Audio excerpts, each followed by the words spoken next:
अब समय है श्रीमद् भागवत के अध्याय तीसरे में मूव होने का। तो आज से हम शुरू करेंगे खंड 1 अध्याय 3।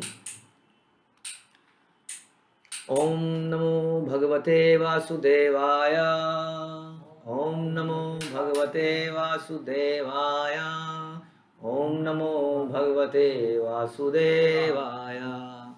अध्याय 3 चैप्टर का शीर्षक है समस्त अवतारों के उत्साह कृष्ण, समस्त अवतारों के सोर्स कारण श्री कृष्ण।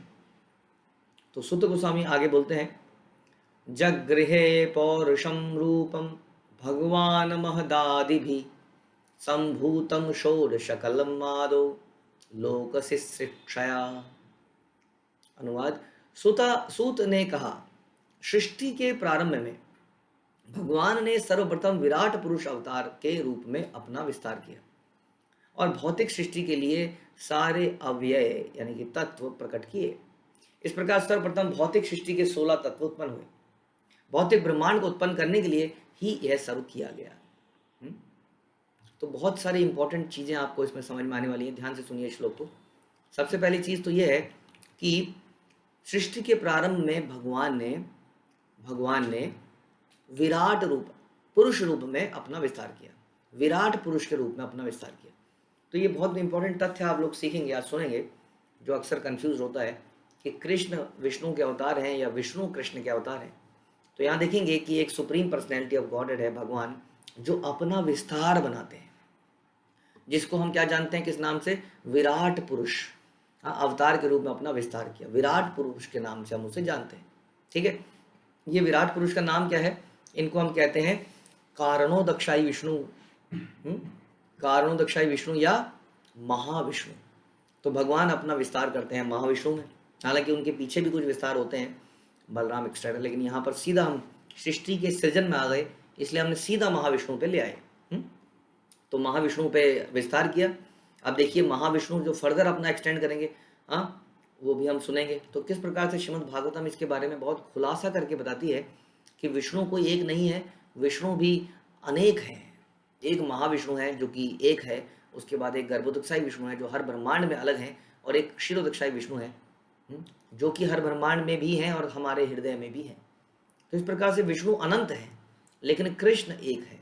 तो यहाँ पर श्रीमद् भागवत इसका खुलासा करती है कि भगवान ने प्रारंभ में सृष्टि के निर्माण के लिए, सृष्टि यानी कि हम बात कर रहे हैं भौतिक जगत की, ध्यान रखिए, ये बड़ा इंपॉर्टेंट है समझना। सृष्टि की बात है भौतिक जगत से, ना कि आध्यात्मिक जगत से, क्योंकि आध्यात्मिक जगत की कभी क्रिएशन नहीं करी जाती, वो हमेशा से था और हमेशा रहेगा। भौतिक जगत नष्ट होता है और पैदा होता है, इसलिए इसकी क्रिएशन की बात आती है, इसलिए इसके प्रारंभ की बात आती है। आध्यात्मिक जगत में प्रारंभ का मतलब ही नहीं, क्योंकि वो तो कभी अंत ही नहीं हुआ, तो प्रारंभ कैसे होगा। लेकिन भौतिक जगत अंत होता है, इसलिए प्रारंभ भी होता है। तो इसलिए हम बोल रहे हैं कि प्रारंभ में, यानी कि उसके एनाइलेशन के बाद जब वो दोबारा रचना करी जा रही थी, तो उसके प्रारंभ में सर्वप्रथम विराट पुरुष अवतार के रूप में अपना विस्तार किया, विराट पुरुष ने। ठीक है, इसको हम जानते हैं किस नाम से? महाविष्णु। और भौतिक सृष्टि के लिए उन्होंने जितने भी तत्व थे वो प्रकट कर दिए कि ये लीजिए, मैं तुम्हारे पास, जैसे कि घर का मुखिया होता है, वो घर में ले आता है, लो जी खीरा ले लो, ये लो घिया ले लो, शुगर ले लो, लाल मिर्ची ले लो, हल्दी ले लो, सारे अवयव प्रकट कर दिए। अब जो उनकी एक्सटेंशन है, उनकी पत्नी उनसे अलग अलग डिशेस बनाती है। तो उसी तरह से यहाँ पे केवल अव्यय प्रकट किए जा रहे हैं। तो महाविष्णु जो है एक्चुअल क्रिएशन का काम नहीं कर रहे हैं, महाविष्णु केवल तत्वों को प्रकट कर रहे हैं, ब्रह्मांड को प्रकट कर रहे हैं। अपने रोम छिद्रों से वो ब्रह्मांड को प्रकट करते हैं। जब वो एक सांस को छोड़ते हैं, तो सांस के छोड़ने से अनेक ब्रह्मांड उनके शरीर से निकलते हैं, अनेक ब्रह्मांड उनके शरीर के जो बाल हैं उनके छिद्रों से निकलते हैं। उसको कहते हैं महाविष्णु, जो कि कारण सागर में लेट जाते हैं।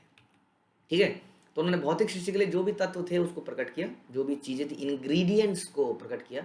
इस प्रकार सर्वप्रथम भौतिक सृष्टि के 16 तत्व उत्पन्न हुए। इसके बारे में हम चर्चा करेंगे, कौन कौन से 16 तत्व हैं, उसको हम चर्चा करेंगे। ये तत्व बढ़ते बढ़ते 24 तत्वों तक पहुंचेंगे। तो उन्होंने ये सारे तत्वों को इकट्ठा किया और इस प्रकार सर्वप्रथम भौतिक सृष्टि 16 तत्व उत्पन्न हुए। भौतिक ब्रह्मांड को उत्पन्न करने के लिए ही ये सब किया गया। क्वेश्चन ये आ जाता है कि भौतिक ब्रह्मांड की सृष्टि आखिर भगवान करते ही क्यों है? ये सृजन बद्ध जीवों या नित्य बद्ध जीवों के कारण भगवान की इच्छा से किया जाता है। यानी कि भगवान के आध्यात्मिक जगत में this is material world, beyond this is spiritual world, आध्यात्मिक जगत। तो उस आध्यात्मिक जगत में सारे शुद्ध आत्माएं रहती हैं। लेकिन जब भी कोई आत्मा करप्ट हो जाती है, जैसे कि जब भी सिटी के अंदर कोई कोई सिटीजन करप्ट हो जाता है तो उसको जेल में डाल दिया जाता है ताकि उसको सुधार कार्य उसके ऊपर किया जा सके, और वो दोबारा से वापस आ सके। तो इसी पर्पज से भगवान, ये जो कॉन्सेप्ट है जेल का, ये हमने भगवान के इस कॉन्सेप्ट से लिया। भगवान इस सृष्टि की रचना करते हैं ताकि बद्ध जीव जो कि समय आने पर कालांतर में करप्ट हो गए हैं किसी कारण से, उनके अंदर अशुद्धि आ चुकी है, वो इस संसार में आए, या तो भगवान की बात को मान के प्रैक्टिस करें और अपने आप को सुधार लें, नहीं तो इस संसार में भोग करने का प्रयास करें, क्योंकि अशुद्ध तो है ही, इसलिए उसके अंदर इस तरह की इच्छाएं तो होंगी ही। और इस प्रकार से भोग करने की इच्छा का प्रैक्टिस कर करके, ट्राई कर करके जब वो थक जाए, तब वो भगवान की तरफ मुंह मुड़े कि हे कृष्ण रक्षा माम त्राही माम, मैं फंस गया हूँ। आई नंद तनुज किंकरम पतितम माँ विषमे भवाम बुधो, कृपया तब पाद पंकज सित धूलि सदृशम विचिंतया, कि हे भगवान मैं इस संसार में गिर गया हूँ। जब तक उसके मुंह से प्रेयर नहीं निकलती तब तक वो भागता रहता है। ब्रह्मांड भ्रमिते कौन भाग्यवान है जी, ब्रह्मांड में भ्रमण करता रहता है, एक योनि से दूसरी योनि, एक प्लेनेट से दूसरे प्लेनेट, कभी लोअर प्लेनेटरी सिस्टम, कभी अपर प्लेनेटरी सिस्टम, कभी एक ब्रह्मांड, कभी दूसरा ब्रह्मांड, कभी जानवर योनि, कभी मनुष्य योनि, कभी पेड़ योनि, भटकता रहता है जब तक वो ये प्रेयर तक नहीं पहुंच जाता। कौन सी प्रेयर? आई नंद तनुज किंकरम, हे नंद के पुत्र कृष्ण, मैं आपका किंकर हूं, मैं आपका दास हूं, आप भूल गए मुझको, मैं किसी अपने अपने अशुद्धियों के कारण किसी प्रकार इस संसार में गिर चुका हूं, कृपया मुझे दोबारा एक्सेप्ट कर लीजिए, अपने चरणों में स्थान दीजिए। तो इस प्रकार से जब वो शुद्ध हो जाता है तो वो दोबारा उस आध्यात्मिक जगत में चला जाता है। भगवान बिल्कुल उसका वेट कर रहे हैं, ऐसा बिल्कुल मत सोचिए। God is eagerly waiting for all of us to go back, to come back to Godhead. इसके लिए भगवान अलग अलग अवतार लेते हैं, समय समय पर संसार में आते हैं, समय समय पर लोगों को सशक्त करते हैं, गुरु बनाते हैं, उनको ज्ञान देते हैं ताकि वो बद्ध आत्माओं को मुक्त करने में भगवान की मदद करे। इसलिए कृष्णा इज ईगरली वेटिंग। ये हम ही हैं जो मुंह को फेर के बैठे हैं। तो इसके लिए भगवान ने इस सृष्टि की रचना करी ताकि हम अपने आप को शुद्ध कर सकें, हमारी इच्छाओं को या तो त्याग दें या फ्रस्ट्रेट होकर भगवान की तरफ मुड़े और उन इच्छाओं को अल्टीमेटली भौतिक से आध्यात्मिक बना लें। तो जो जीव इतने भाग्यशाली होते हैं कि भौतिक संसार में अनेक अनेक जन्म लेने के बाद सत्य ग्रहण करके वासुदेव के चरण में शरण लेते हैं, जैसे मैंने बोला स महात्मा सुदुर्लभा बहुनाम जन्मनामन्ते ज्ञानवाम माम प्रपद्यन्ते वासुदेवम सर्वमिति सा महात्मा सुदुर्लभा, कि जो बहुत जन्मों के संघर्ष के बाद ये जान पाते हैं कि वासुदेव की चरण में शरण लेना ही जीवन की सार्थकता है, तो वो बड़े ही भाग्यशाली बातें हैं। जैसे हमने ब्रह्मांड भ्रमिते कौनो भाग्यवान जीव गुरु कृष्ण प्रसाद पाए भक्ति लता बीज। तो ऐसा व्यक्ति बहुत भाग्यशाली है, बहुत ही दुर्लभ है। तो वे नित्य मुक्त जीवों के साथ भगवान के धाम में प्रवेश करने के अधिकारी बन जाते हैं। दे मेक देमसेल्व्स एलिजिबल, उस भगवान के धाम में जाने के लिए एलिजिबल हो जाते हैं। तो जब वो मृत्यु को प्राप्त होते हैं तो दोबारा से इस संसार में नहीं आते और भगवान के धाम में फिर से चले जाते हैं। हाँ, कई जो होते हैं ना, जो जेल में परेशान हो जाते हैं, समझ में आ जाता है बहुत बड़ी गलती हुई, वो फिर ऐसा कोई काम नहीं करता है। लेकिन कई होते हैं ऐसे जो फिर ऐसा काम करते हैं, लेकिन भगवान की जेल से निकलना बड़ा मुश्किल है। इस जेल में तो ज़्यादा से ज़्यादा 14 years of rigorous imprisonment, life term 14 साल की होती है लगभग। किसी को फांसी हो गई, ज़्यादा से ज़्यादा कष्ट नहीं है जितना कि कष्ट भगवान ने 84 लाख योनियों में बना रखा है। इसलिए यहाँ से निकल के तो आदमी दोबारा सोचता भी नहीं है सपने में कि वो दोबारा ऐसा कोई कार्य करे। इसके पश्चात ऐसे भाग्यशाली जीवों को समय समय पर सृजित इस भौतिक सृष्टि में आने की आवश्यकता नहीं पड़ती। तो ऐसे लोग जो अपने आप को शुद्ध कर लेते हैं ज्ञान से, वो इस संसार में दोबारा से नहीं आते। लेकिन जो जीव स्वाभाविक सत्य को ग्रहण नहीं कर पाते, जो इस स्वाभाविक सत्य को कि वो कृष्ण के नित्य किंकर हैं, दास हैं, वो नहीं कर पाते, तो क्या होता है प्रलय के समय, जब प्रलय आती है संसार की अंत में, हाँ, तो वो क्या होता है महाविष्णु के शरीर में फिर से मिल जाते हैं, महतत्व में पूरा मिल जाते हैं। जब पुनः सृष्टि होती है तो महतत्व पुनः उन्मुक्त होता है। हाँ, तो इस प्रकार से वो फिर से विष्णु के शरीर में चले जाते हैं और फिर से सृष्टि की रचना करी जाती है और फिर से उनको उसमें डाला जाता है। जैसे कि एज इफ की कोई व्यक्ति लोकल एक डिस्ट्रिक्ट कोर्ट में था, वहाँ पे एक लोकल जेल के अंदर बंद था, हाँ, उसको समझा नहीं, सुधर नहीं रहा है, उसको दूसरी जेल में ट्रांसफर कर दिया, फिर तीसरे में कर दिया, अल्टीमेटली तिहाड़ जेल में बंद कर दिया, दोबारा दोबारा कर करके। तो इसी तरह से हम लोग भी दोबारा दोबारा यहाँ आते रहेंगे यदि हमने इस सत्यता को स्वीकारा नहीं कि हम कृष्ण के नित्य किंकर हैं और उनको प्रसन्न करना हमारे जीवन का मुख्य उद्देश्य है। और हमारी प्रसन्नता भी इसी में है। हमारी प्रसन्नता जैसे कि इसी में है कि सरकार के बनाए हुए नियमों का पालन करते हुए एक अच्छे नागरिक बन के रहा जाए। तो हम कई बार जब इसको तोड़ देते हैं तो हमें बंद करा जाता है, पनिश किया जाता है, पेनल्टी लगाई जाती है। लेकिन इस सब का पर्पज़ यही है। कभी भी जब हमारे पिताजी हमें थप्पड़ मारते थे तब उनका उद्देश्य ये नहीं था कि वो हमसे नफरत करते हैं, वो इसलिए मारते थे कि हम सुधर सकें, क्योंकि उनको हमारी केयर थी।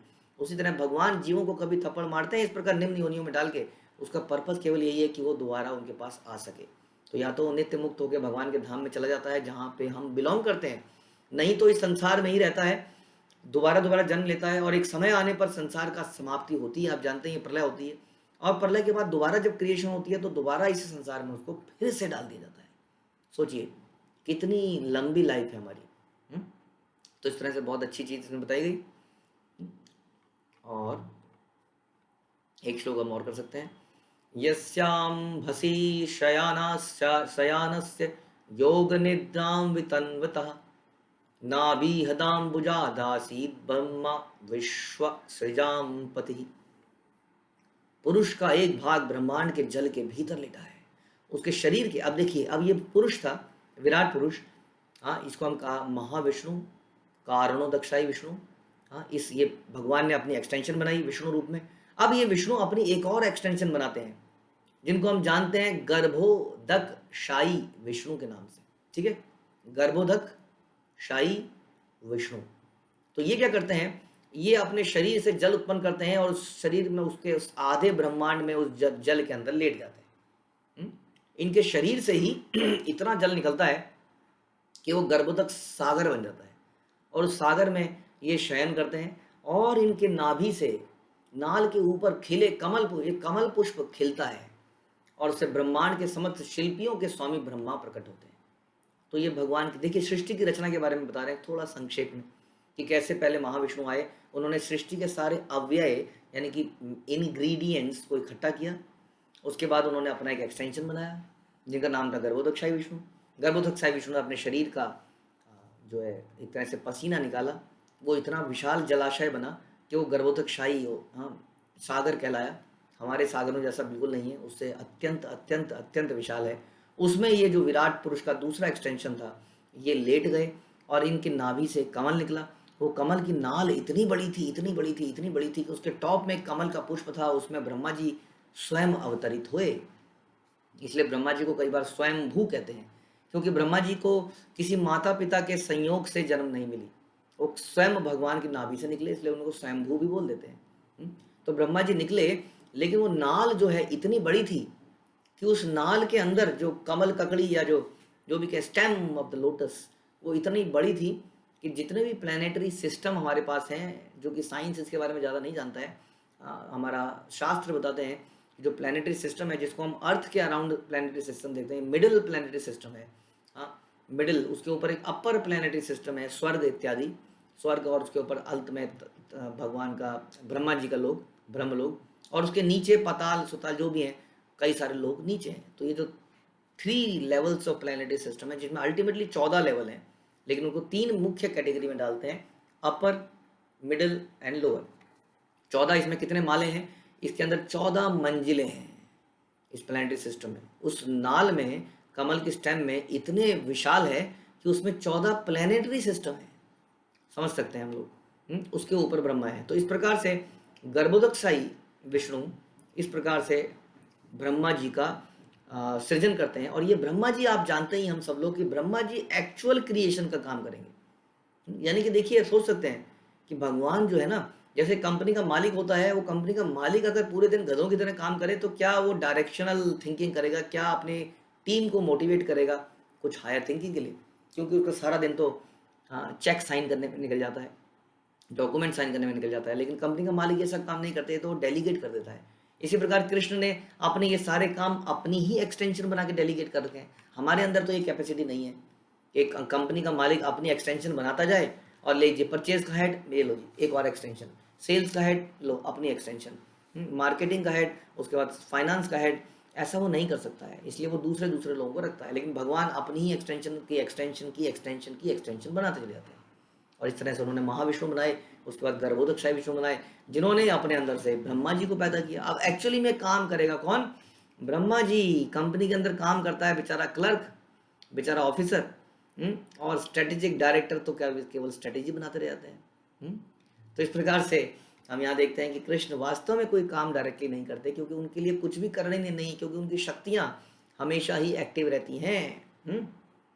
और इस प्रकार से वो हमेशा अपनी लीलाओं में व्यस्त रहते हैं। लेकिन जो है क्रिएशन का काम ब्रह्मा जी करेंगे, लेकिन ब्रह्मा जी को ये शक्ति कौन देगा? ये भी भगवान देंगे। ब्रह्मा जी को ज्ञान कौन देगा कि करना क्या है?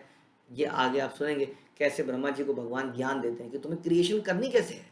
क्योंकि ब्रह्मा जी इज क्लूलेस, वो कहता है मैं कहाँ से आया, हु एम आई, मैं क्या कर रहा हूँ इस कमल के ऊपर। वो देखते हैं कमल के नीचे, झांक के देखते हैं कहीं पर तो अंत होगा इसका, वो नीचे कूद जाते हैं, फिर भी उनको कहीं उस कमल का अंत नहीं दिखता। फिर वो परेशान होकर वापस आ जाते हैं, फिर वो भगवान की तपस्या करते हैं और भगवान को उनके हृदय में ज्ञान देते हैं कि हे ब्रह्मा, मैं तुम्हें बताऊंगा कि वास्तव में क्रिएशन कैसे करनी है। ठीक है, तो इसकी चर्चा हम धीरे धीरे करेंगे। ग्रंथराज श्रीमद् भागवत की जय, श्रील प्रभुपाद की जय।